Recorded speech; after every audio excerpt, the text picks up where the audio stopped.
NBFC spiritual ప్రేక్షకులకు స్వాగతం.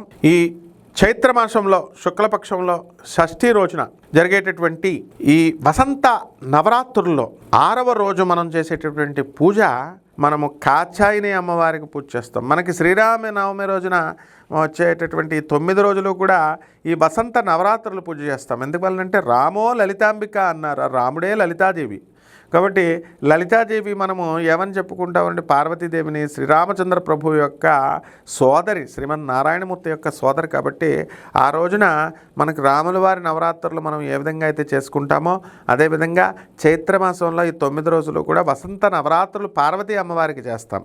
ఆ సందర్భంగా మహాకాళి, మహాలక్ష్మి, మహాసరస్వతి స్వరూపిణి అయినటువంటి ఇంద్రకీలాద్రి నివాసిని అయినటువంటి ఆ బెజవాడ కనకదుర్గమ్మ తల్లి ఎత్తినటువంటి నవదుర్గ రూపాలలో కాత్యాయని అమ్మవారిని పూజ చేస్తాం. అందువలన మనము కాత్యాయని తల్లిని మనం పూజ చేస్తాం.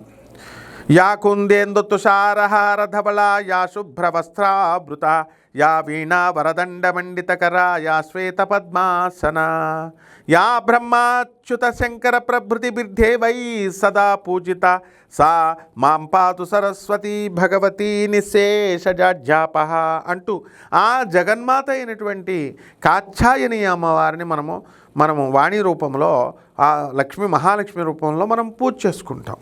ఇక్కడ మనం ఏం చేయాలండి? ఆ రోజున తెల్లవారుజామున సూర్యోదయానికి ముందే నిద్ర లేవాలా, తలంటు స్నానం చేసుకుంటాం. చేసుకున్న తర్వాత ఓపిక ఉన్న వాళ్ళు చన్నీళ్ళతో చేస్తారు, లేని వాళ్ళు వేడి నీళ్ళు. ఆ తర్వాత అంతా కూడా శుభ్రవస్త్రాలు ధరిస్తాం. కలశం ఆల్రెడీ పెట్టేసి ఉంది.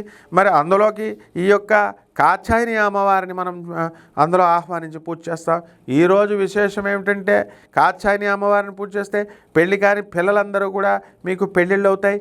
ప్రత్యేకించి విశేషించి కాత్యాయని వ్రతాన్ని మనము ఉత్తప్పుడు పెళ్ళిళ్ళకి మనం ఆడపిల్లల చేత రుక్మిణి కళ్యాణము, సీతారామ కళ్యాణం లాగా ఈ కాత్యాయని వ్రతాన్ని చేపిస్తాం. గోపికలందరూ కూడా శ్రీకృష్ణ పరమాత్మ తమ భర్త కావాలని చెప్పి వాళ్ళందరూ కూడా ఈ కాత్యాయని అమ్మవారిని యొక్క వ్రతాన్ని పూజ చేస్తారు. ఈ రోజున స్నానం చేసేటటువంటి వాళ్ళు, ఈ వ్రతం చేసేటటువంటి వాళ్ళు అభ్యంగన స్నానం చేయకూడదు. వస్త్రాలు శరీరం మీద ఉంచుకొని ప్రతి స్త్రీ, ప్రతి పురుషుడు కూడా స్నానం చేయాలి. ఈ వ్రతం మర్చిపోయి వాళ్ళంతా కూడా ఆడవాళ్ళు తెలియక గోపికలంతా కూడా ఆ దిగంబరంగా వాళ్ళు స్నానం చేస్తుంటే ఇది తప్పు అని చెప్పడం కోసం మాత్రమే శ్రీకృష్ణ పరమాత్మ ఆ వస్త్రాలన్నీ కూడా చెట్టుపైకి ఎత్తుకుపోతాడు. ఎత్తుకుపోయి వాళ్ళ చేత ఇలాగా శరణు అని పైకి చెప్పించిన తర్వాత అప్పుడు ఇచ్చి ఆ వస్త్రాలతో స్నానం చేపిస్తాడు.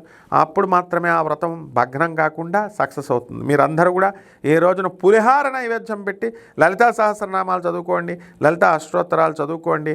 బ్రహ్మాండంగా ఈ జగన్మాత యొక్క కరుణా కటాక్షం వలన వివాహం కానటువంటి వాళ్ళందరికీ కూడా వివాహాలు అవుతాయి. నరఘోష తగిలినటువంటి వాళ్ళందరికీ కూడా నరఘోష తగ్గిపోతుంది. శుభమస్తు.